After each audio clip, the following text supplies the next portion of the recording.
Well, welcome to our podcast today. I've got the pleasure of having Curtis McGrath on our podcast. Curtis has got an amazing story of motivation, mindset, determination, facing obstacles in his life, and I think we can all learn a lot. I don't want to overstep and not giving all the credibility of what he deserves, the accolades and the achievements that he had. And I'm going to kick off and just say, welcome to our podcast here, Curtis. Yeah, thanks, Trevor. A pleasure to be here, and so thank you for having me. Great. So, Curtis, give the listeners just a quick snapshot, a bit about your story and where did you grow up? Where were you born, and then how did you get into the military? Yeah, I was born in New Zealand, down in down south, Dunedin, and then I spent the first 10 years of my life in New Zealand, kicking around down South Island, but at Christchurch, Wanaka, Alexandra areas, and then my parents decided to have a lifestyle change and just move the whole family over to Western Australia, onto a farm. When was that? That was 1998, mm-hmm. And then my parents decided to move back to New Zealand, to Queenstown, which is where my grandparents were living, and so moved back there and finished off high school in the beautiful place of Queenstown, the mountains on the lakes. Yeah, it's beautiful. A great place to grow up. We go on this big camp in year 10 called Branches Station Camp, and it's like a 12-day camp, and you do everything from rock climbing to shooting to hiking to whitewater rafting, kayaking, climbing, you name it, it's all sort of there, and search and rescue, and that sort of stuff. It was really, really good, and that's where I first got the opportunity to do some kayaking, which I'll talk about later, but it was an amazing camp, and I eventually went on and did outdoor recreation for the next sort of 3 years of my high school, and finished up high school, and a lot of my friends were heading off to university, and I was sort of not really interested in more school. I was more interested about being outside, being practical. Thought about a trade and all that sort of thing, or becoming a mountain guide, and because I love being outside, but honestly, I saw another opportunity that sort of really sparked my interest, and that was the military, joining the army, and I sort of tossed up between the Australian and New Zealand militaries. I had dual citizenship from my time in WA, and decided that Australia's a bigger organisation, they got better equipment, more job opportunities, and you get paid better too, not going to lie. And I wanted to come over as an aircraft technician, fixing helicopters, specifically helicopters. In New Zealand, you'd have to go to the Air Force and you had to fix planes first, and I was like, why waste my time? I might as well go straight to the army here in Australia and do that. And so I came over the ditch in 2005 at the end of school, started to go through the recruitment process in like December. I was 17 at this stage. Time went by, and next minute it's June, I've turned 18, and they're like, oh, by the way, we don't have that aircraft technician role for you, we're not recruiting it for the next 12 to 18 months, and that's like 10% of my life. So I was like, all right, what else have you got? No patience there at that age, so I was like, well, what have you got? And they laid out a heap of different options, and I was like, oh, that one there looks pretty good, and that was combat engineering. You'd build stuff and blow it up. It sounds pretty exciting. Not that I had any experience in any of it, especially for a young guy. And then went to Sydney and did my engineer training, and then got posted up to Darwin, where we deployed over to East Timor, doing sort of humanitarian style stuff. Same as Indonesia, we went there after an earthquake had happened and messed up all their water infrastructure and landslides and all that sort of stuff. So did that, and I remember my sergeant called me up and was like, oh, what are you up to? He said, well, put this into your thinking, there's a deployment to Afghanistan and we want to put you on it. And I was like, oh, Sarge, put me on it, I'm keen as mustard. Like, you can't do all this training for 5 years straight and not not get to use those skills in that training. And so I went on my leave, come back, and then straight away I was out to pre-deployment training in Central Australia and learning high-risk search techniques where we're looking for improvised explosive devices, and landmines and homemade things, and so just a really, really dangerous role. However, a really important role, not just for our coalition forces and my mates, but the people of Afghanistan, the people of the Middle East at this stage. And it was hard work, and during that time I was also tasked with the combat first aider role, for my squad. So just a little bit more advanced, not a medic by any sense, but a very sort of advanced first aider that could, administer morphine, do IVs, and a few other little things. We did all our pre-deployment training and then deployed to Afghanistan on the 12th of June 2012. So exactly 6 years to the date that I enlisted, pretty much. So a pretty remarkable sort of 6 years. I was the most senior of my squad, meaning I'd been in the army the longest, and I was the eldest, but I wasn't the commander because our Brit commander had done more qualification in the command sort of stuff, and I'd done more roles as the support in 2IC and first aid. So I supported him in that, and we went off, and for the most part the tour was pretty mainstream. We didn't really have anything exciting happen, no gun battles, didn't really find any IEDs for the first 3 months, and we were just finding a lot of like leftover remnants or caged weapons, remnants from the Soviet era and war there, and people that had buried some RPG rounds in the side of their hill and then forgot about them, and we'd come across with a metal detector, and obviously they're going to go. And tell me, how does it feel walking with a metal detector and you're picking up something? You do so much training that you get the hit, and I should point out that when you're walking along with a metal detector, a rock might have more metal in it than everything around it, so it'll give a signature. So you're finding metal things all the time. It's your ability and your skill, and this is the training that to find and identify what could be more sinister, what could be more dangerous. So you remove the rubbish, as safe as possible, and then all of a sudden you're maybe faced with another bit of rubbish, so you get rid of that, and then there might be something there, or there might not be. It might just be dirt and a shell casing that's way too deep, and you're like, well, sometimes you just got to move forward. And this is the difficulty, is that you can move along and pick up every piece of metal or metallic object in a 100-metre path. But that would take you a day. So you have to distinguish what's dangerous and what's not, and that's the skill of the engineer. That's why they're important, because if we need to get from, we don't move big distances, but if we need to get from here to Southport in an Afghanistan environment or a combat environment, that's a full day mission for us. That's only 25k up the road. But that's and you got to pick and choose where you're going to search. The vulnerable, the choke points, all that sort of stuff. So it's all that skill. So there's a bit of apprehension on what might be there, what might not be. But for the most part, patterns are set, intels given to us, and we have an idea about what's been happening in the area, what styles of IED or landmines they've been using. So you get a bit of an idea about what's coming up. But for the most part, every step's the certainty. Once you take the step and nothing happens, it's you're on your way. But and then 3 months into the 6th month tour, the 23rd of August 2012, we were on a mission to re-establish a checkpoint in a remote corner of Afghanistan, and I stood right on top of an IED that I'd missed the day before, and it's not like the movies. You don't step on something and hear it click and then you just freeze. It's not like that. Like, there are certain specific landmines that can do that,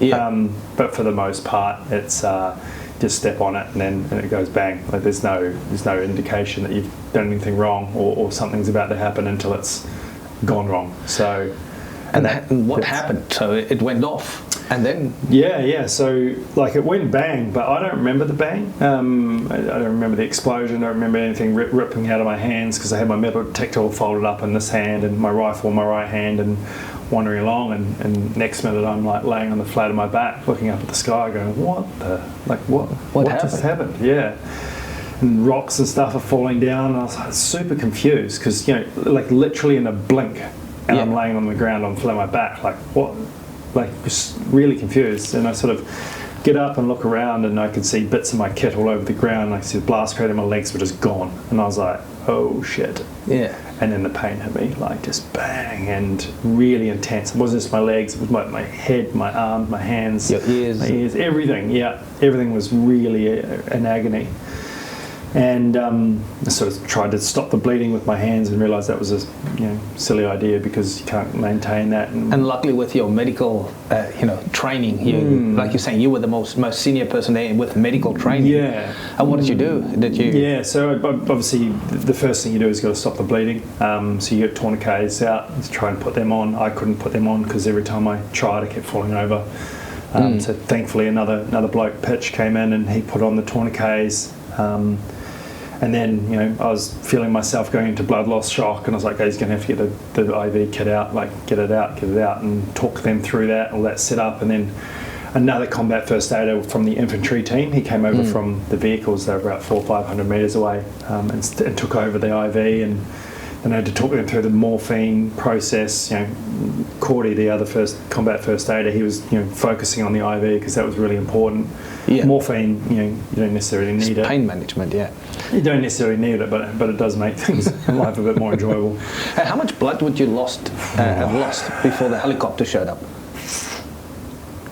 Yeah, I don't know, it'd be a lot, because when I got loaded into the helicopter, that's when I started to pass out from the blood loss. So, and I wouldn't be able to tell you how much blood you need to lose for that. It would be a percentage of, somewhere in the vicinity of 50 to 60%, I reckon. It would be quite a lot, maybe less. I could be.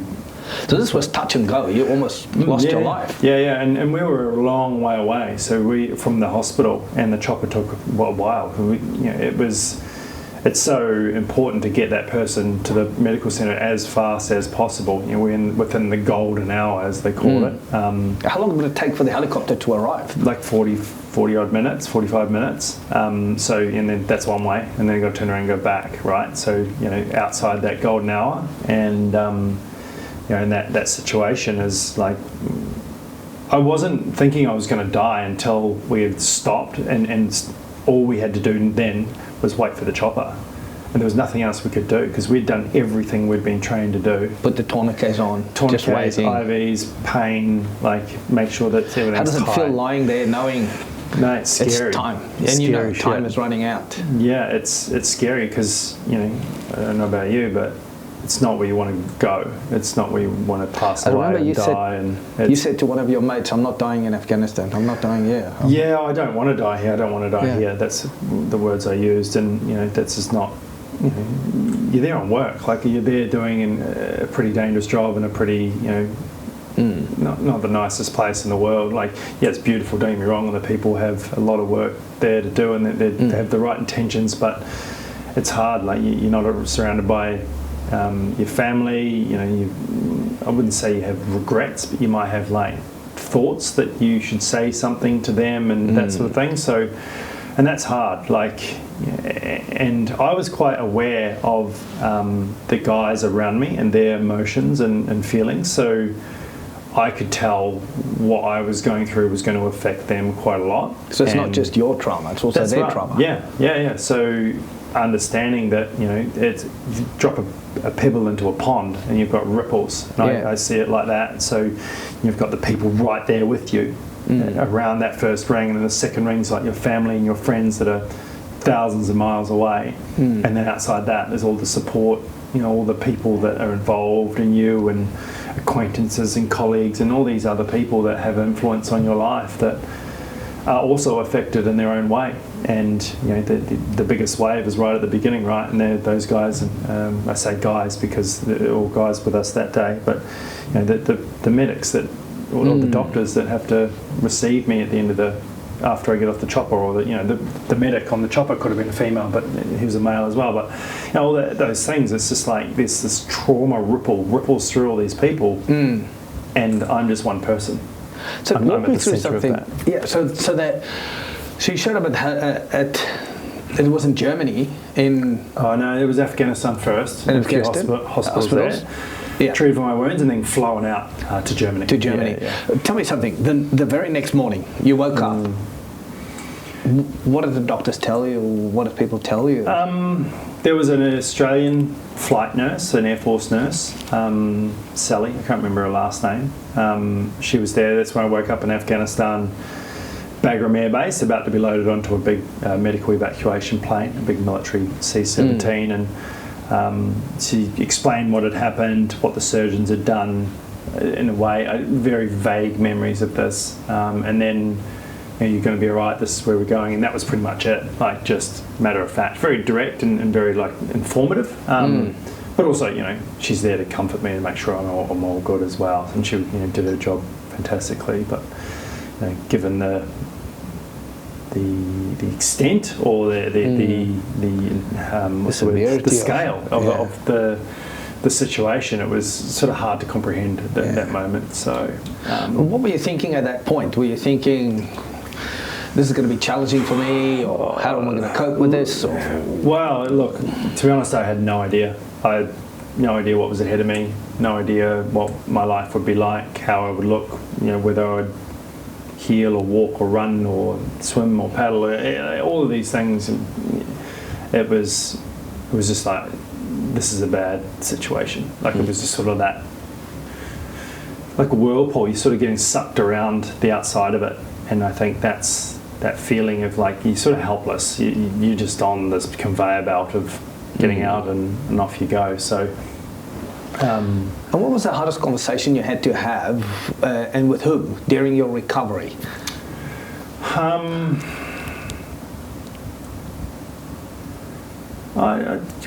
not sure, to be honest. That's a tricky one. There would have been a lot of difficult conversations. Maybe not conversations, but reunions or connections back to your friends and family. Like getting back into Australia after coming out of Germany, into Brisbane. My girlfriend Rachel, now wife, she was there waiting for me, and that reunion was really difficult because, and like every reunion was pretty rough, because like that pebble dropping into the pond, I was aware that that incident would change the course of all of our lives. And that reunion, I had that feeling of like, I've made this happen. This is my fault in a way. I caused this, and now you or they have to live with that outcome. And that's a difficult concept, because it's an important one, because firstly it makes you sort of slightly accountable to make things better and to own the situation. And I think that is super important when a traumatic event or a bad situation happens, that there needs to be, maybe it might not be your fault, but your actions from that moment are yours. And that's the most important part. That accountability piece is what will motivate you to become better in that that shitty situation that it is. It's no one wants to be there. The doctors don't want to treat you. They might, if they're sadistic and all that sort of stuff, but for the most part they'd love to have no patients in the hospital, right? I mean, we've got a better place, but that's humanity. We are, we're way more fragile than we give ourselves credit for. So, and it is the same as even in business, sometimes circumstances happen outside of your control, like COVID or certain situations for business leaders and people, and they would lose half their business, or they would lose a big supplier, or a big player comes into the market and they lose 20% or 30% of their massive income, and they have to lay off people. And it's like, I love it when you're saying it's like, this is bad things that happen, but you have to take that accountability and going, I need to do something. Especially as a leader, I think, and whether it's on a sports team or a military or a business, a leader has the highest accountability requirements, and if they act in a certain way that would be flippant of the situation or the circumstances of the event or the person that you're affecting or influencing, you're not a leader, right? You're just a dick in the wind. Like, you should own the situation, have influence. You might not be able to control the perspective of that person or the thoughts of that person or the wider market. But if you're able to get in there and do the best you can with what you've got, with accountability, with intent, with purpose and strategy, and with planning, you should be able to either succeed or learn on that way to success. And I think that's super important to remind that when you're in those situations of of hardness, or whether it's your fault or the situation, COVID, the market, the employment, whatever it might be, or employees, that accountability that you have influence on the outcome of this, and it might not be to the benefit, but shit, you're going to learn a lot. That is so true.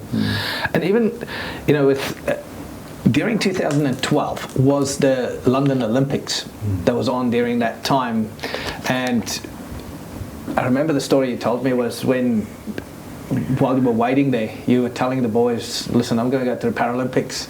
And they were asking you, are you going to go for New Zealand or Australia? Yeah. So it's one of my favourite memories, and it just goes to show that humour and having a smile or a laugh about anything, even in a terrible situation, in a situation that could be the most dire and dark and bleak and tragic at the same time, it can bring people together and just ease that trauma just a little bit. And I'm getting carried along on the stretcher on the side of the hill, feeling like I'm going to fall off. They're carrying me to where the helicopter, the LZ is, and I knew my legs weren't coming back. They were gone, and they weren't just in a big pile over there. They were scattered. Yeah. And I said, guys, look, I'll be fine. I'll just go to the Paralympics or something like that. And they were, all right. And I said, oh, look, it won't be in the green and gold. That'll be in the black and white for New Zealand. And then they were shot back immediately. I was having a go at them because my nickname was Kiwi. I was the only Kiwi from my memory there. And they said, oh, I suppose you can walk to the chopper then, like straight back at me. So they had having a good yarn, and it was funny, they were like, oh, you're so lucky you get to go home on holiday, and we were stuck here doing this work, and I was like, oh, yeah, thanks, yeah, cool. But that's the situation it is, and I think the darker the situation, regardless if you're in Afghanistan or at work, or your family members passed away, just having a laugh about something that might remind you, it actually just cements, there are some good things in the dark moments as well. And here you are, so you came back, and then in 2013 you decided, I'm going to the Paralympics. Well, I wouldn't put it as definitive as that. I tried out a lot of different sports, and through my rehabilitation, did a lot of swimming, did a lot of walking, and tried a lot of different things as just an experience piece. I was a very active kid. I did a lot of sport growing up. You said you liked outdoors. Yeah, I liked the outdoors, and I did a lot of sport while I was in the military too, and again, liked the outdoors, and dabbled in all these things, and then tried out archery, basketball, wheelchair basketball that is, athletics, and then I went over to New Zealand and trialled in the middle of July in Christchurch. It was freezing cold in a kayak, and didn't fall out, which I was like, oh yeah, this is promising. And then I said, like, cool, I'm pretty keen. Like, yeah, we're keen too, but you have to move back to New Zealand. I was like, oh, hang on a minute, like, all my support is here in Australia. My parents were in North Brisbane, still are. I am still technically in the army. I'm still getting paid like full-time wage. Like I can't, and my medical support and doctors and everything. Prosthetists is all here. So that's a huge call for me. Yeah. And so I sat on that sort of decision for about 2 months, and then just was like, nah, I can't do that. I have to stay here. I have to compete for Australia, and it wasn't necessarily a choice about have to. It's more like, how do I want to succeed, and who will best support me? And it's about realizing the opportunities of support who are around you, and choosing that organisation, or choosing that person, or choosing that nation who's going to support you in order to succeed. And I moved down to the Gold Coast, and picked up a paddle in late 2013 properly. Yeah. And sort of just went for it, and So run me through this. You come back and you announce this to people. Hey, I'm going to go to the Paralympics. I'm going to go and compete for Australia. I'm going to go and win this medal. And people are thinking, hang on. You know what? Maybe you're overcompensating, or maybe you should just take it a bit easy. Yeah. How do you? And there could be people that could be giving you over expectations. Yeah, you can do it. You can win so many gold. Yeah. How do you deal with that? Well, setting that goal? It's the interesting thing. I'm now on the board of Paralympics Australia, and I've been in the Athletes Commission for many years, and we always talk about how disability is a really it's a part of society. It's a part of humanity, and it's on average it's 20% of Australians are living with a disability. But not every person with a disability needs or wants to become a Paralympian. No. And it's important to remember And that. they don't have to. But they should have equal opportunity to go and participate in sport. Yes. And that's an important thing. That's what the Paralympics is about. It's about motivating people to understand disability, but also to give opportunity to live a healthy and active lifestyle, which everyone should have an opportunity to do. Because every time I watch the Paralympics and I see it, those people inspire me so much. Yeah. And I keep asking myself, it's that day that I don't want to go to the gym. I start thinking, what's my excuse? What is my excuse? If that person can jump in that pool and swim, and that person can get on that wheelchair and do that, then I just start thinking, what's my excuse? What's my excuse? It's inspirational. It is. But at the same time, I think there's people out there in all walks of life and countries and religions and all that will have the ability and the tenacity and the resources, support and the time to commit themselves to a certain profession, and whether it's speaking consultancy or leadership development or athlete or business owner or the best chef in the world. They've chosen that profession because they've enjoyed it, and and some people are athletes, and that's what people do, and part of the entertainment of it brings it up, and it's exciting and motivating, and it's a good social sort of connector and community as well. And for me, that's what it started out like. I just wanted to see how far I could go and see what was possible, and my coach was very supportive of that. Her expectations were probably high to herself, but for me quite realistic. Like, let's just see how far we can get here. Just breaking it down into all these little pieces that makes it a bit more manageable, because that big goal at the end of the line that gets closer and closer can be overwhelming, and it can get scary, and it can get you can get nervous and all that sort of stuff well before the games even in the same year that you're on. But managing those expectations is super important, because if you go there and think you're going to win a gold medal, the first thing you do, you get humbled pretty quick. And I spent more time swimming than I did in the boat when I first started kayaking, and that's the reality of high performance sport. You've got to go through the uncomfortable moments. You've got to go through the hard sessions. You've got to go through all the things you don't want to do in the sport in order to get what you want. And if it was easy, everyone would do it. Yeah. Because I constantly hear people would say these words. They say, I'll give anything to have muscles like you. I'll do anything to lose weight. I'll do anything to have a great marriage. I'll do anything. And you say, really? You'll do anything? If I really have to break it down for you, and then it's like you're saying, I have to swim. You have to be able to go through the hard parts, to start a business, to run it, to have a good marriage, to get through. There's a toughness that people don't realize. Yeah, and I think we'll go back a little bit, because I think about setting the goal, or the motivating thing that is getting you not necessarily up. It'll make you feel inclined to go that direction, but that's the discipline that makes you do that, or not makes you. It persists you to persevere through it. And the discipline, I find, is way more important than motivation. However, what are you trying to achieve? And then you've got to break it down. Like, how do we eat an elephant? It's one bite at a time. And what are those bites? What are those bites? And how do we chew them? And what sort of support do we need to chew it? What do we eat it? And that's, I think, if you break everything down into little manageable bits, it's not so overwhelming, because then you can sort of chip away at it, like literally and metaphorically. It's the consistency of intent towards the ultimate goal is what will get you the goal. It's not just like, I'm going to do that, like, let's go. You're like, no mate, you're like, yeah, that's great, but how?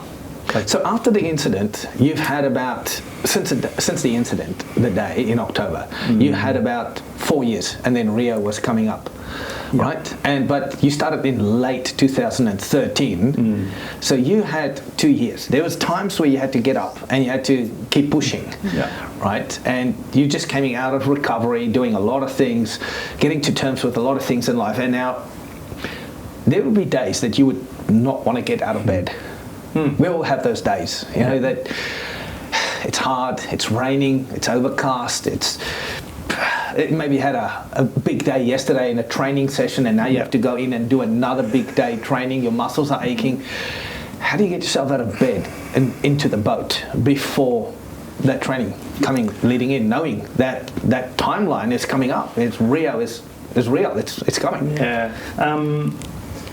Well, when you first learn something, I call it like the honeymoon phase. Like it's all good because you're learning all these things and it's starting to click and you're feeling good and you're feeling the improvement. Oh, I got that stroke, and oh yes, I can balance the boat doing this. I can turn the boat in this moment, or I can manage the waves or the wash from other boats better and better. But then you get to like this plateau. And it's the fight through. There's so many moments where you're like, oh man, this is so crap. Like this is so hard. Like what am I doing? The questioning of it, and I think you have to go back to what we were talking about before, is like the why and the how. And you know, the how is doing what you're doing, but why? Why are you doing it? Like what's your goal? Like what are you doing it for? For me, it was about proving that I could, but also showing everyone that had supported me to this moment that I was okay. I was able to be the person I wanted to be and do the things that I wanted to do, regardless of the scale or the size of that goal. And that was the Paralympic Games, you know. And I didn't aim to get a gold medal. That was a bonus. And I think a lot of people are, I want that gold medal. But in reality, if you go there and do the absolute best you can do with the time and the resources and the preparation you've got, that's your win. And if you get a medal for that, well done, like that, you beauty. But it's you know, I'm out there racing my own race down my own lane and just understanding that everything I do in the morning of that horrible rainy windy day, to getting to the warm up and to the, you know, on land and then on water, and then do this the first or second effort, and you start to feel, oh yeah, right, I can get through this. And you know, there's good strategies about how do I get fitter again? Well, you know, remove all the barriers. You know, put your shoes at the base of your bed when you wake up in the morning. Put them there. Tie them on as soon as you get up. Like, yeah, you might still be in your pajamas. You might have to put on your sports bra and your shorts and whatever else you've got to put on, your heart rate monitor. But you've already got your shoes on, right? Yeah. Like, then you got to take them off. Like, well, I'm already half dressed, you know. Like, let's go. So, yeah, remove all the barriers. You know, you create a smoothie so you don't have to, you know, make a big 3-course breakfast. You know, it's just bang and then get after it. Because as soon as you remove the barriers and create the environment in order for that sort of process to happen, once you start, that's the hardest part. It's just starting. Because like this morning, I did not want to go. My back was so stiff and sore and tired. You know, it's raining out there, and but once I got on the water, I was like, oh, actually, I feel okay. So what time did you have to get into that? I was on water at 6 a.m, so I had to be there at 5:30. Well, I get there at 5:30 so I can do land warm up, because that's a big part of it, to stretch and activate the muscles, and yeah.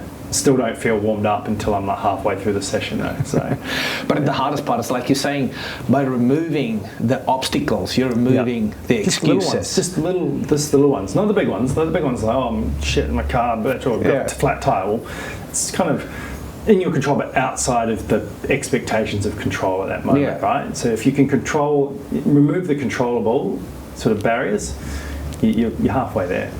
Absolutely. So you went to Rio and you participated and you won gold, by not just by a nose, not just by a pedal stroke.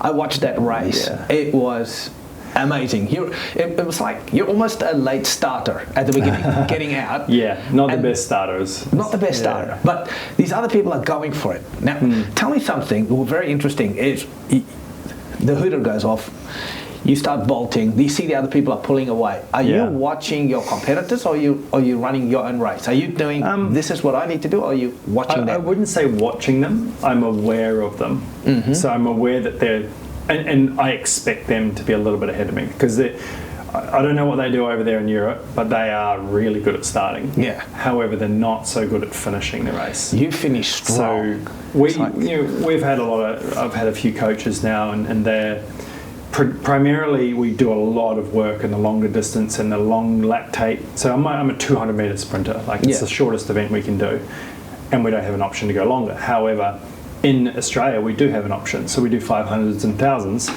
and it's that 500 metre race. It's a horrible race. However, it's really good at making you work through that extra lactate burn, because it's really hard to judge. Because I'm a 200 metre sprinter at the international stage.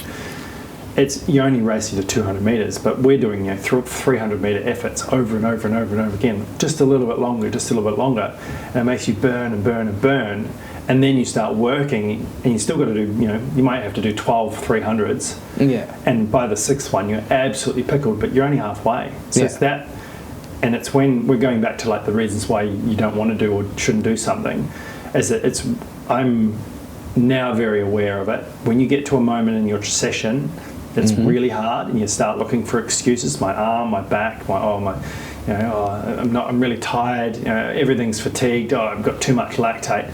It's also, I see that as the benefit point. You're like, everything from now on will gain me something, and I'm not comparing myself to them.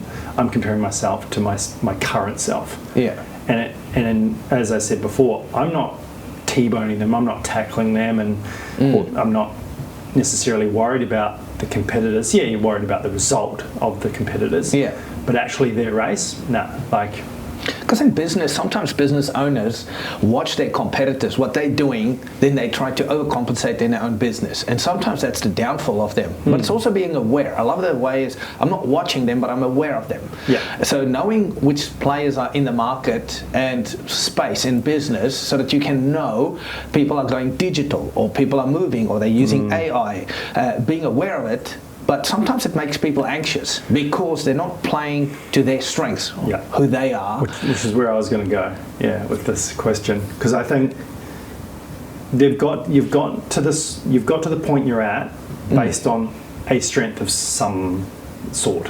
And for me, my strength is in the end of my race, and I'm very aware of that, and I never forget that. Yes, I work on my starts to make sure that I'm getting better every bit I can. However, the finish, that last 100 metres of a 200 metre race, is where I excel. Exactly. And you should never forget your strengths, and never stop working on them and refining them and making them better, or enhancing them, or even just maintaining them, because that's how you've got to the point you're at. Right? So, I speak to a lot of people, and these partners at big consultancy firms, and they've got to the point that they're in because of their strength, their ability to lead. They're subject matter experts in a certain field, whether it's AI, risk, assurance, whatever it might be. And they've got there based on the strength. And what are they doing? What are they doing? What are they doing? Well, you can't control what they're doing. How about you take note of what they're doing, be aware of it, but don't let it define how you're going to react to them. Play your strength, play into it, innovate, leverage off your platform of strength, and then innovate and excel in a different way. Because if we're all trying to do what each other's doing, we're creating the same product, right? Yeah. We're doing the same thing, and that's not fun. That's boring. Might as well be robots. Yeah, and that's why AI, sometimes people now heavily rely so much on ChatGPT and on different types of AI you're getting a similar type thing. So it's very important to use our own strengths. What would you say would be a good correlation between the mindset of elite sports people being in combat and then also in business? What would be a good mindset, good correlation? Well, there's say three things that I've started to experience, or I've experienced and is starting to experience. And so business would be one that I'm starting to experience and learn, and they're goal orientated, whether that's securing a tender, or getting a new project, or a new acquisition, or whatever it might be, launching a new product. then there's sport, which is all goal orientated with events and even time trials at training rather than racing. And then in the army, we're all mission orientated. So we're all trying to work towards a goal, and whatever that, very different goals, but goals nonetheless. Then you work out, what are my resources? Like, how do I support myself? Good. In order to get through those things. And as I said before, breaking them down into little milestones. Throughout a Paralympic cycle, so the 4-year cycle, there's 4 world champs. There's 2 World Cups in each year. So you can see that there's peaks and troughs in the requirements of your performance, and that will be the same with whether you're doing all the tender. You can get it right, make sure it's not written by AI and submitting that, because we all saw that problem. We're making sure our employees are following the directions or the intent of what the overall goal might be, the outcomes, the KPIs of that particular role, and then it all comes together, and that's your World Champs, that's your Paralympic Games. You've worked hard, and it's when you approach that, the day or the D-Day, or so sort of, for lack of a better word, is you've worked hard, you've done everything you possibly can to execute up to the highest standard of your possibility, and that's it. As the prior preparation prevents piss poor performance, and that was told to me in the military and in sport, and I can probably apply it into business as well. Have you ever read that book on Dan Carter, The Art of Winning? I haven't yet. No. As a Kiwi, you should definitely. I've probably got it on my bookshelf. Read it. It really inspired me. Seeing exactly what you're saying here is how they would break it down before World Cup, and the culture with the All Blacks, and how they did that to become this unstoppable force on the rugby field. But surely you would have to handle self-doubt. There's times when you have to doubt that you would probably doubt yourself. There's times I used to doubt myself, and I deal with so many business people globally, and there's people who doubt themselves. Am I a good leader? Am I going to make it? Am I going to hit that goal? How do you deal sometimes a bit with self-doubt, even leading up to a big race? I think for myself, you have to remember why you're doing it, and also what enjoyment you get out of doing what you're doing. Yeah, it's going to be hard, it's going to be crap some days, and you don't want to do it. But it's those parts when you do it, and you got it out of the way, and now you can move on to the things you do like, or find some enjoyment. And what I was doing when I was trying out all these different sports was, I was like, do I like it? Do I have a little bit of talent in it? I only need a little bit, just to have a whiff. What's the culture like? What's the team like? What's the events like? And what are my overall expectations when it comes to actually doing the task? And I wanted enjoyment in all of those things. That's good. And kayaking was the sport I chose because I found enjoyment in it. I found community in it. Found something I was good at, and I had some prior experience in it. Not to say that everyone should have prior experience in everything, but having just a little bit of enjoyment regardless of the crap days is super important. And I love racing. Being prepared for racing is hard. As I said at the start, if it was easy, everyone would do it. And that was my question I want to ask you. How does your training change 6 months out versus 6 weeks out? Yeah, so probably everyone's heard of the phrase taper. So you're working hard. Like right now, I've just come out of a year off. I took a break after the Paris Games in 2024. And you, by the way, you also won the gold over there as well. Yeah, 1 gold and a fourth, which is fourth is the worst position in sport. You're so close. Missed out by like 10 centimetres, like that much, 0.06 of a second. So a bit hard to swallow that one, but at the same time, I can't be too disappointed because I managed to defend my gold medal from Rio and Tokyo and then into Paris, and hopefully I can do that again in LA, which is the goal. So that I have to taper and get ready for that preparation in LA in August 2028. But yeah, as I said before, they've got 4 world champs in between those games, and you've got 2 World Cups, and we've just transitioned now onto a points qualifying system. So the structure of the sport, in order to get to the Paralympic Games, sort of demands a peaks and troughs in terms of performance. You can't throughout that whole cycle. Yeah, you can't just have one event. Well, you can, of course you can, one event and work towards that and sweet, all done. The satisfaction in that would be very small, I think. Yeah. Obviously the weight, and then you work 4 years for this pinnacle moment. But racing at World Champs and World Cups is just the same as the Paralympic Games in my mind. The perspective of it. Yeah. However, the overall scale of it, it's very different, but the actual process of it is very similar. You should prepare the same way. You should try and sleep the same way. Try and eat the same way. But back to your question, ebbs and flows. Right now, I've just come off the year off, and I'm looking down the barrel of getting fit again, and that's a hard slog. Doing long Ks, some long sessions, and it's raining today. It's nice and cool, but on Monday it was like 33 degrees at 7:30 in the morning. It was bloody. I was sweating bullets. I was melting.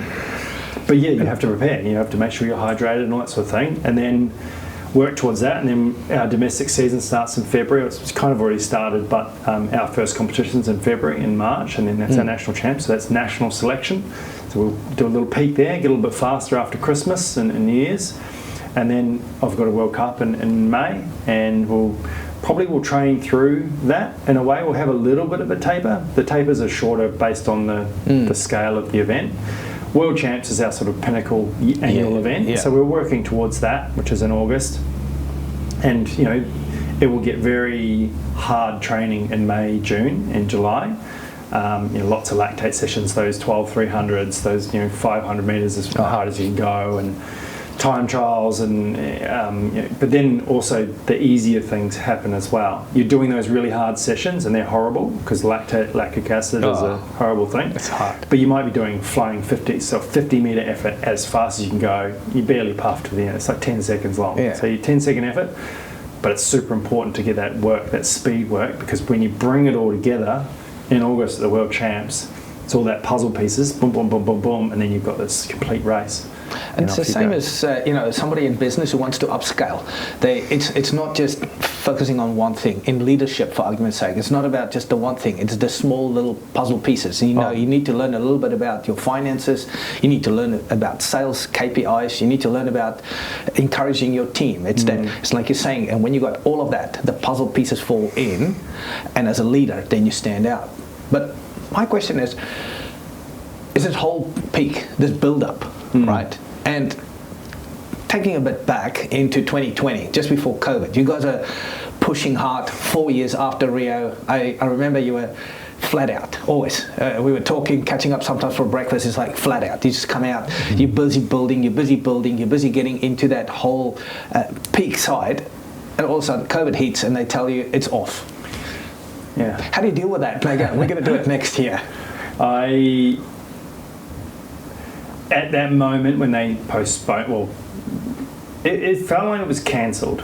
That's what it felt like. It felt like, it didn't feel like it was postponed, even though they said, I think they said use the word postponed. They might have used the word suspended with a date TBC, which is like, oh, okay, no, it's not happening. And then the state of the world in that moment was like, well, the UK, New York, like they're digging trenches on little islands in New York Harbour, and Italy's got a serious problem, and then the uncertainty is so high. And then down in Melbourne, even in Australia, like down in Melbourne, they're having all those cases, and in Sydney on the cruise ship, oh man, this is not good. Like this is getting worse. And that's the other thing, is that the big picture of it all, of the situation, maybe not particularly to a pandemic, but if a negative situation is going to happen, it's going to get worse before it gets better. It's always the case. Before you realise that, oh, actually, this is pretty bad. Particularly the scale of it. Like, no one could have realised what was happening. We're a globalised nation now. Where globalism is, we can get on a flight and I can be in London in 24 hours. Like it's bonkers. But that's the way it is, and that's the situation. And then, as I said at the beginning, like we are fragile, and we need to respect our health and well-being above all, and then and understanding that shift. Like, whoa, like actually the thing I've been working towards is not happening anymore. That really big uncontrollable event is not just affecting me. I felt quite like weird because I was living in southeast Queensland. It's beautiful. We're allowed to get outside. Not a lockdown. Put people in Melbourne at a tough time. Yeah. The longest lockdown in the world, which is given the scale of the cases, and not to get political about it, it's the decisions that they made to try and protect us. They didn't know what they were doing. I didn't know what I was doing. That's hard. I don't envy that at all. Uncertainty was so high, and people were doing anything and everything as long as somebody did something.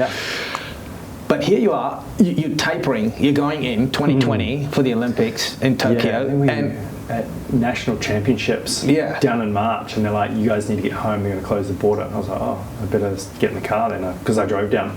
So I better get home. So. Rip back up here, and then sure enough, bang, it starts locking down. My wife's an ICU doctor, and she's like, "Yeah, this is probably going to get pretty bad." And I'm like, "Well, what do we do? Because you're an ICU doctor, and I don't want to get COVID, and you're going to be dealing with COVID on a daily." And she was actually working in Tweed Hospital across the border, so living in Queensland and working in New South Wales was not ideal. No, man. Logistics there, but that whole shift. Oh shit, it's over. So what do? Just go home, hang up your paddle, and go, "I'm not training anymore"? Or I reckon. Are you still training because it's just a bit postponed? I don't advise this at all, but I think for a month it was like Easter came, and I watched the whole of Lord of the Rings extended cut, Harry Potter, all of them. I think we binge watched everything. We just.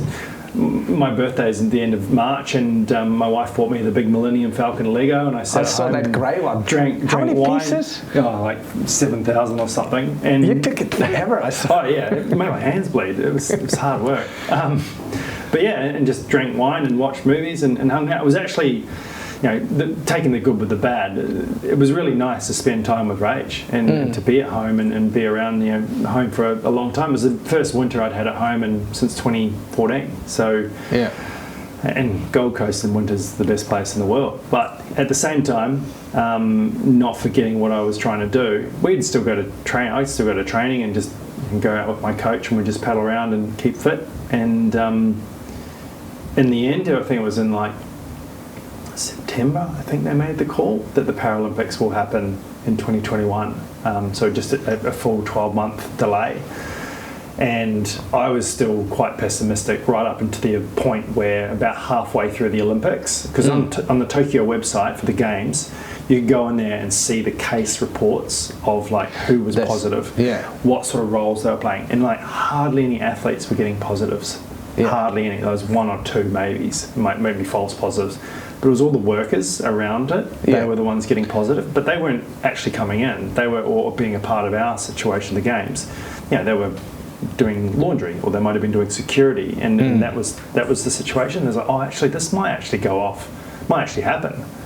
And sure enough, the Olympics finishes, and it was a massive success. And you won 2 golds in Tokyo. It was great because.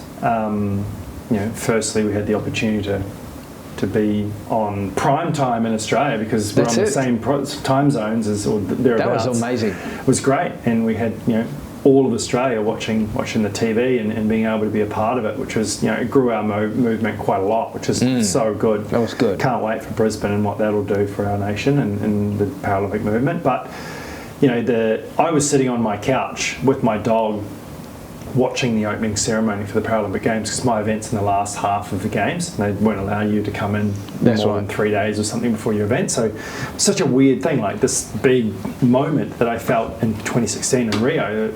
The opening ceremony, there's music and everyone's in the ceremony gear, and it's amazing. And then all of a sudden I'm just sitting on my couch watching the ceremony with my dog, and I was like, well, this is kind of weird. I'm a part of that, but I'm here. And then actually getting into the village and doing all that, and I gotta say, we would not have been able to do it without the appetite for the Japanese people to put up with it, because it cost them an extra $1.2 billion, and that's not a small check to write. But it ended up being a huge success. Huge, yeah. And just for people listening in, is that so? You got 2. You got the kayak, and then you got the V2. The V1. So V1. The outrigger canoe. That's right. So how does that work? So you're rowing with one pedal. Yeah, so it's a canoe. So canoe is obviously, you've got the hull at the piece that you sit in, an outrigger, and then it's got this little thing on the outside, the outrigger, or the armour, as it's traditionally known. And it doesn't have a rudder, so you've got to steer it with your paddle. And it's what I started. It's the boat I started, and I've won all my world championships and that since I began. Yeah. And I was like super confident. I had a bit of a issue with my heat in that boat. I hit the number bollard right at the end. It was floating, so it wasn't that hard, but it was past the finish line. And if we go out of our lanes, we get disqualified. And because I hit the bollard, they were like, "Oh, investigate." There's a red flag comes up, and they investigate it, and they looked at it. And sure enough, it's past the finish line, so I didn't actually go out of my lane in the race. You're meant to sit the middle third, but there was a bit of a wind coming over the right hand over the grandstand. And then the grandstand ends, and you've got this direct wind, and it just threw my nose, and I tried to catch it, but I was up. I got to just hit the thing. But you've got an interesting style with a V1. You row only on one side, where other people are swapping. Oh, no, the other way around. I do both sides. You do both sides. They do one. And they do one side. And it's actually, why would you, so everybody's rowing on one side, and you would go in and row both sides. So I paddle the traditional style, so it's how sort of the island nations would paddle it. That's correct. Do a couple of strokes and then stroke on the other side, and the changes are really important because if you just make them as quick as possible, obviously more time paddling. Yeah. What it does, it relieves that side. It gives you a little bit of a rest, and then you can go hard on the other side. However, and you're able to steer the boat far more effectively on big changes. However, the European style is from the Canadian canoe, which is the kneeling Olympic canoe. That's correct. And they sort of use subtle little strokes. Their paddles are way bigger than the one I use. They use subtle little strokes to turn the boat, and that sort of moves keeps it. them on track. Because it's going in a straight line, you don't really need to paddle it too differently or too overextending your steering strokes. But it fatigues the one side, right? So again, I won't start as hard as them because my paddle's not as big, and they're used to paddling on one side, so they're super strong. But then at 75 metres in, the lactate is right up in them. It starts to creep up. They start and gassing. I just straight through. So well, why would I change now? That was great until that point, and then in 2024. And even before that, like World Championships, the 2 years before, like I could feel that they were getting better, getting stronger, understanding that the lactate training that I do in the kayak, the 300 metres, they were starting to do in their V1. So they started to realise that, okay, this is actually a faster way to do it if I train the right way, which I don't believe they were doing before. And that's what happened. That's why they were going faster. There's a big Ukrainian fella now, and he's a good bloke, and he's missing one leg, and that's the other thing as well. Like I'm missing both my legs, and all the guys that are beating me in the outrigger canoe in Paris, they all have one leg, so they've got leg drive, which means that they can push power into the boat to make it go faster. That's correct. So it is what it is. I'm retired from that boat because it was causing me all sorts of issues. So I had cortisone injection like 8 days before my event in my collarbone because leaning over across the body is jamming the body up, and my kayak was suffering because of it. I was like, you know what, I'm just going to focus on the kayak and So in 2028 you just one boat, the kayak. 200 metres, so I can just have a bit more focus on that, not have to worry about the dual dynamics of both boats, a bit more rest as well, and go there and do as best I can. So goal setting, there's a goal 2028. Yep. How do you set goals? Do you write them down? Do you visualise them? Do you... I think if the goal is big enough, you shouldn't need to write it down. But, however, for me, that sport has allowed me to structure my goals in a way that I don't necessarily need to write them down, mainly because it's definitive, like the Paralympic Games. Like, okay, I'm going to go there, I'm going to do that. Yeah. And what I like to do is tell people what I'd like to do, because then they're able to support me in that pursuit of that goal. So they then telling can people. Sorry? Say telling people. Yep, telling people. I think it's a sure way to first hold yourself accountable. They will make you accountable.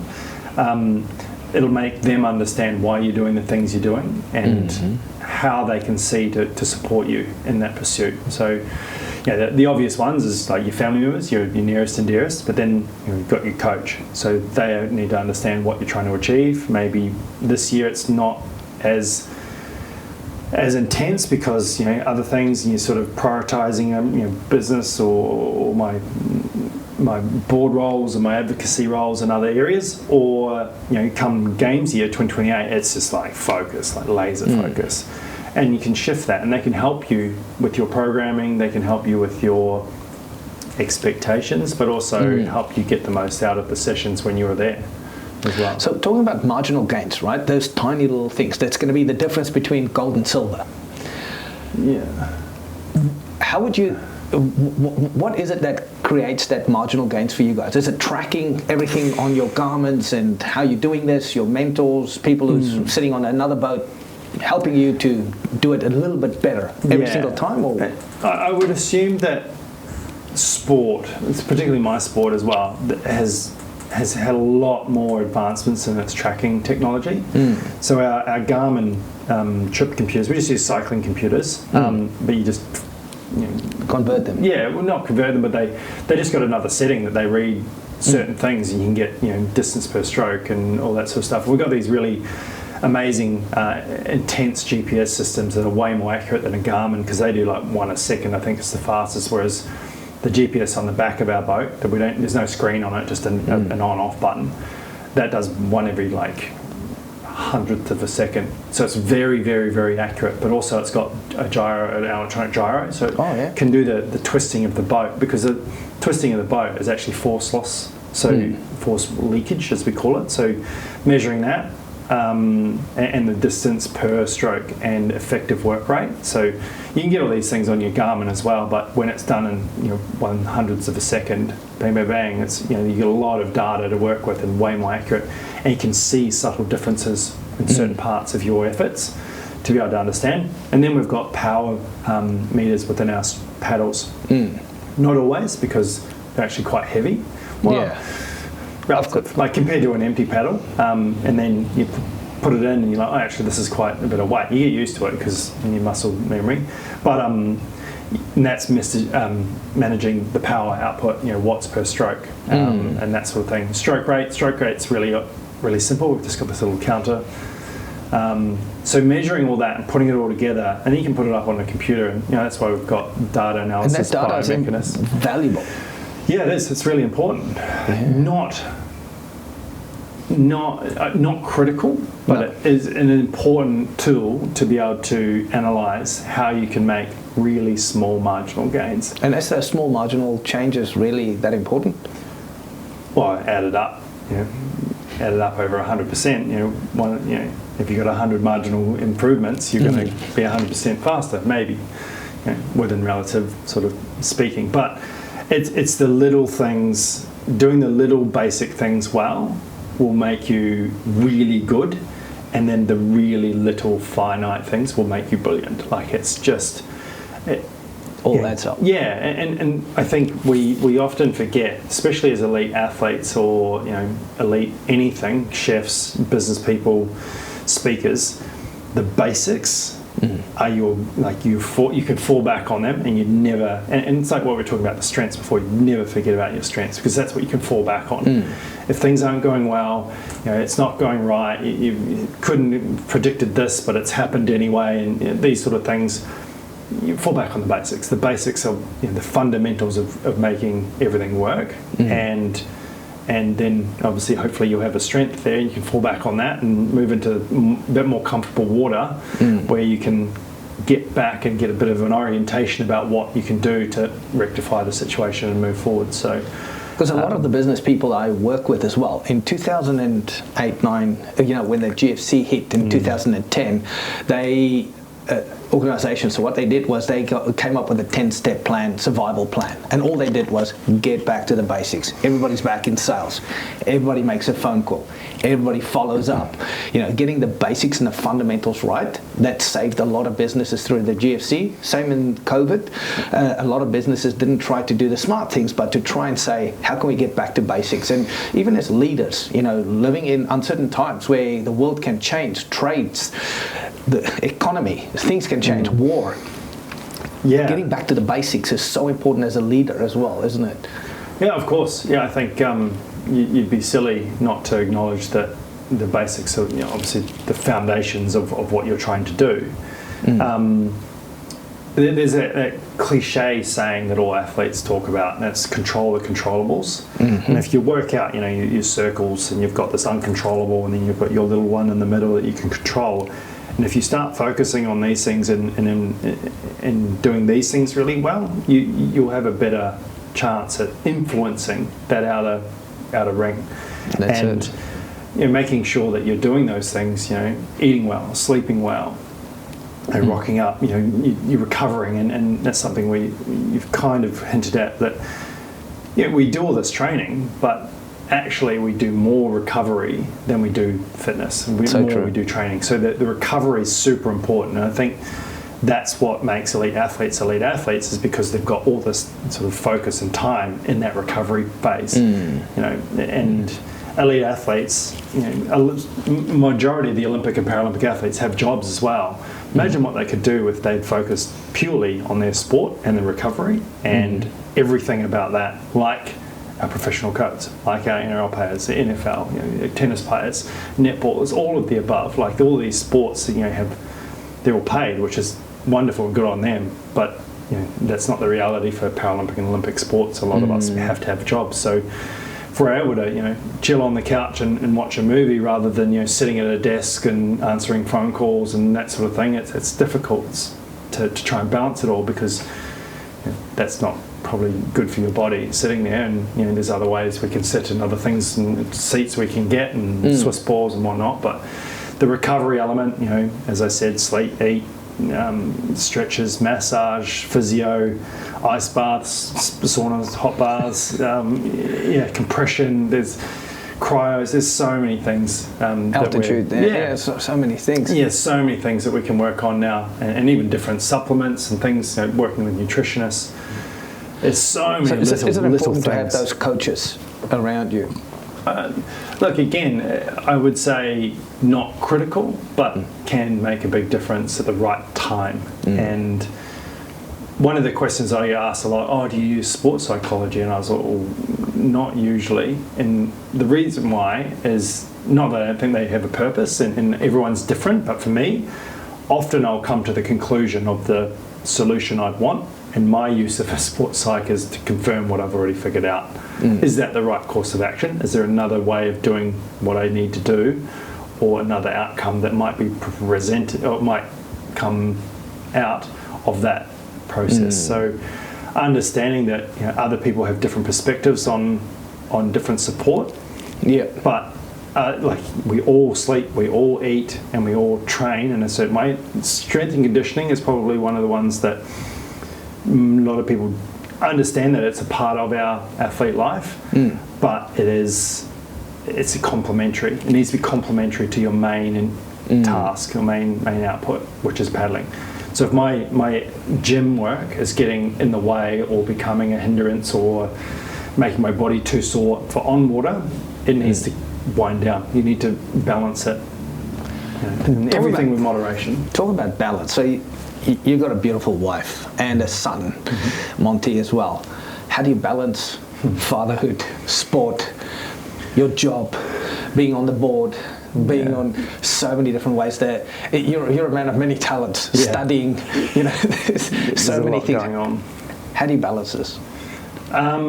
With good planning, I think. Really understanding that if you've got a good lead time to things, and you know where things are and the expectations that are required by you or expected from you, leading into those things, whatever they may be, a speaking engagement, a board meeting, presenting at work, being a father, being a paddler, part of the other things that I do, just knowing what's happening when. And I run a pretty solid calendar, and it's pretty tricky to find a bit of space, because I was saying early next year it gets real hectic. I'm like, well, I know something's not going to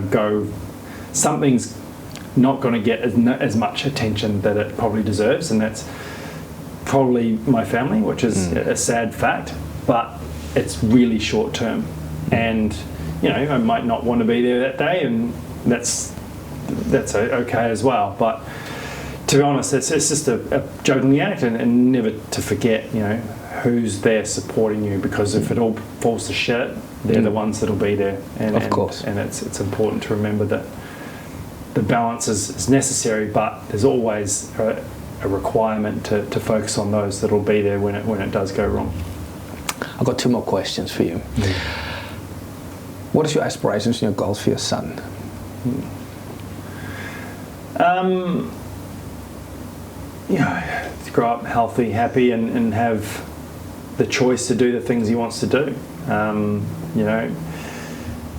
Even me and my wife are talking about, what schools do we put him in now, and like, where do we enroll him, and where do we send him? Do we send him off to public school and then private school? Like, I don't know. Like, what's the right answer? Right? You really don't know until they're in there, and what type of person they are and what they're interested in. But if we can create a safe and happy and healthy environment for him to flourish, that's the best you can do. But the aspirations of him, just to go out there and do everything with purpose, and be ambitious, but not overly. You know what I mean? Like, go out there and do the things he wants to do as best as he can, because I don't think there's any point in doing it half-assed. Yeah. Hopefully you can teach that somehow. Last question. We're sitting here at the end of the year, and there's a lot of people who are coming into December, and they set their New Year's resolutions. And some people just feel like a failure. This year, they started off with New Year's resolutions, they didn't achieve it. Yeah. They're underwhelmed. They set goals, maybe KPIs for their business, maybe for their personal life, maybe for their strategy, and things didn't work out. But they want to make a change for the new year or for the next quarter.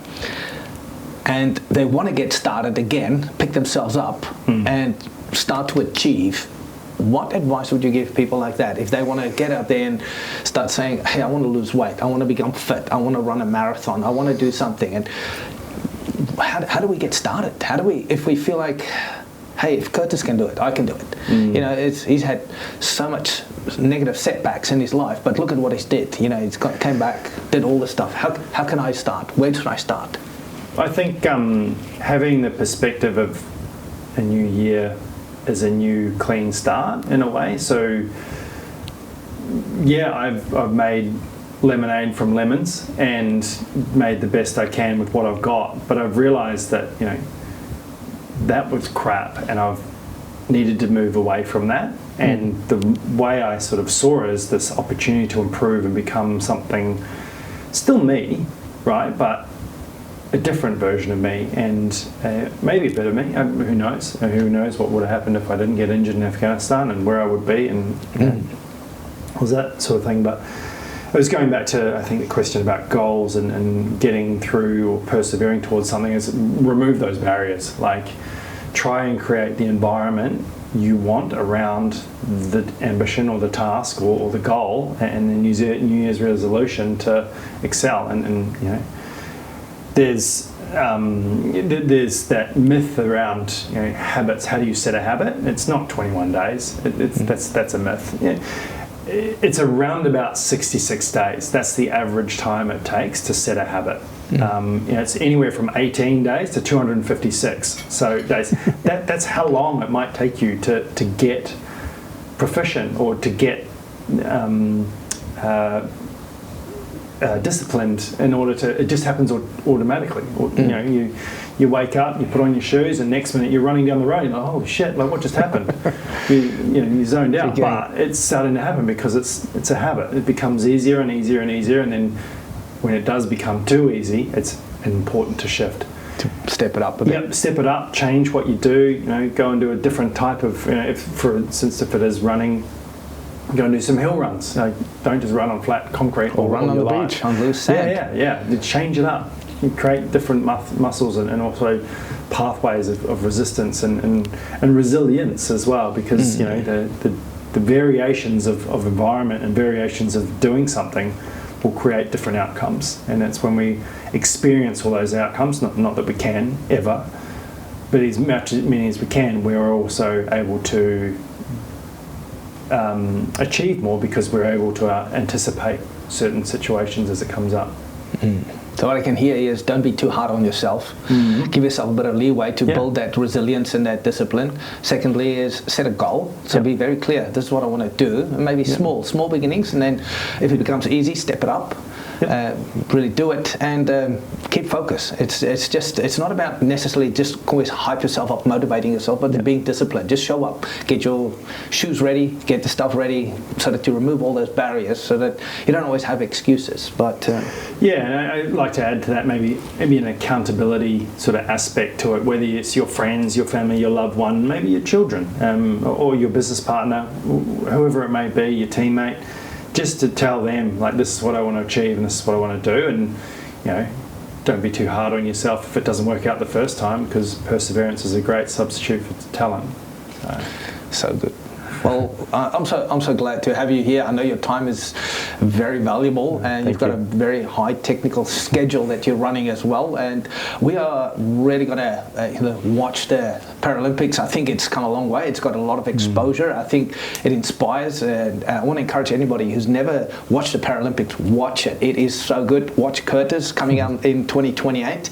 It's phenomenal. Have a look at how he finishes. It's not always how you start. So maybe your year starts off not so good in January, February, March. You signed up for a gym membership and you haven't really gotten to the gym. It's not about how you begin, it's how you finish. And let's finish strong. Curtis is also a great guy to have as a keynote speaker at events, to hear his story, to motivate and inspire your team. It's strongly encouraged. He's a great guy, absolutely amazing speaker. To hear his full story, we just scratched the surface here today, and I want to thank you, Curtis. We're looking forward to seeing you, and even though I know you're going to be in the green and gold, I do believe there's a lot of Kiwis who's going to definitely watch it as well. And I want to thank you so much for what you've done for the sport and for people, and for above and beyond for the support that you've given other people, and for your friendship. Yeah, thanks, Trevor. It's a pleasure to be here, so thank you very much for having me.